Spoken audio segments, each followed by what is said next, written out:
सूरह अल-अस्र का आगाज़ कसम से होना इस बात की अलामत है कि हम वक्त की हकीकत को संजीदगी से नहीं समझ रहे। लफ्ज़ अस्र बज़ाहिर सादा मालूम होता है, लेकिन अरबी ज़बान में इसके अंदर गहरे और तहदार मानी मौजूद है। क्वांटम फिज़िक्स यहाँ आकर एक और हैरानकुन बात कहती है कि बुनियादी सतह पर शायद वक्त मौजूद ही ना हो।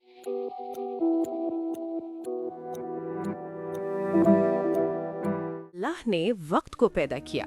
अल्लाह से पहले ना कोई वक्त था और ना कोई लम्हा।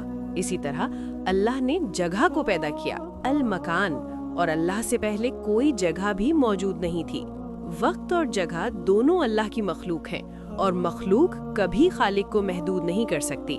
जब इंसान कसम खाता है तो उसका मकसद सामने वाले इंसान को अपनी बात की संजीदगी का यकीन दिलाना होता है, लेकिन जब अल्लाह कुरान में कसम खाता है तो वो ना खुद को कायल करने के लिए होती है और ना अपनी सच्चाई साबित करने के लिए।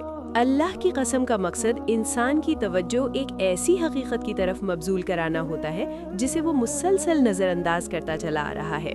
और अल्लाह ने कुरान में वक्त की कसम खाई, वल अस्र, कसम है वक्त की, फिर फौरन ऐलान कर दिया कि बेशक इंसान खसारे में है। सिर्फ 3 आयात पर मुश्तमिल ये सूरत इतनी जामे है कि इमाम शाफी रहमतुल्लाह अलैह ने फरमाया, अगर पूरा कुरान नाजिल ना होता और सिर्फ यही सूरत नाजिल होती तो यही इंसान की हिदायत के लिए काफ़ी थी, क्योंकि इसमें पूरी इंसानी ज़िंदगी और उसका अंजाम बयान कर दिया गया है। सूरह अल-अस्र का आगाज़ कसम से होना इस बात की अलामत है कि हम वक्त की हकीकत को संजीदगी से नहीं समझ रहे। लफ्ज़ अस्र बज़ाहिर सादा मालूम होता है, लेकिन अरबी ज़बान में इसके अंदर गहरे और तहदार मानी मौजूद है। इसका मादा दबाने, निचोड़ने और किसी चीज़ का खुलासा निकालने के मफ़हूम पर दलालत करता है। अरब कहते हैं अस्र समर, यानी फल को निचोड़कर उसका रस निकालना। जब यही मफ़हूम वक्त पर लागू किया जाता है तो ये वाज़ेह होता है कि वक्त खामोशी से नहीं गुजरता, बल्कि इंसान को दबाव में डालकर उसके अंदर छुपी हकीकत को बाहर ले आता है। अस्र का एक मफ़हूम दिन के आखिरी हिस्से से भी जुड़ा हुआ है, वो वक्त जब दिन ढलने लगता है। कुरान इसी लफ्ज़ के ज़रिए ये इशारा देता है कि इंसान और इंसानियत भी एक महदूद मरहले में खड़ी है। इब्ने कसीर रहमतुल्लाह अलैह के मुताबिक अल्लाह ने वक्त की कसम इसलिए खाई क्योंकि हर इंसानी ज़िंदगी वक्त के दायरे में ही वक़ू पज़ीर होती है। पैदाइश, नशोनुमा, आमाल, फैसले और अंजाम सब वक्त के अंदर होते हैं। इमाम तिबरी फरमाते हैं कि इंसान खसारे में है, मगर ये खसारा वक्त की वजह से नहीं बल्कि वक्त के साथ इंसान के रवैये की वजह से है।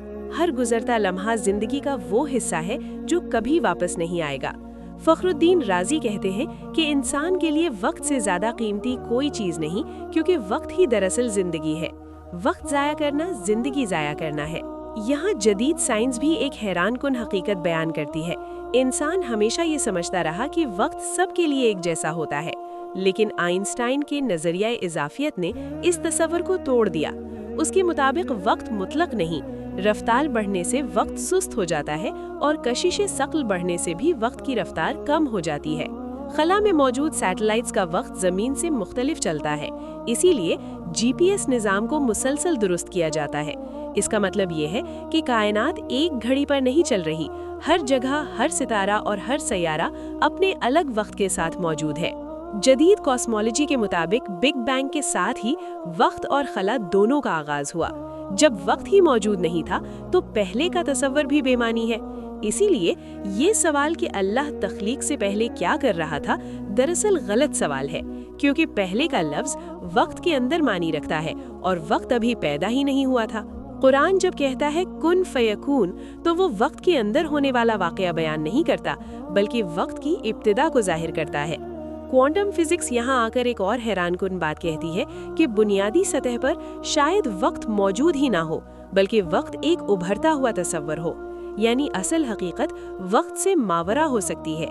इस्लाम सदियों से यही सिखाता आया है कि अल्लाह ना इंतज़ार करता है, ना उम्र गुजारता है, ना माजी और मुस्तकबिल में महदूद है। हर लम्हा अल्लाह के लिए हाजिर है। इसीलिए अल्लाह वक्त की कसम खाता है, क्योंकि वक्त सबसे बड़ी दलील है। हर गुजरता लम्हा ये गवाही देता है कि जिंदगी आर्जी है। इंसान इसलिए खसारे में नहीं कि वो नाकाम है, बल्कि इसलिए कि वक्त मुसलसल आगे बढ़ रहा है। अगर इंसान रुका रहा तो वो पीछे रह जाएगा।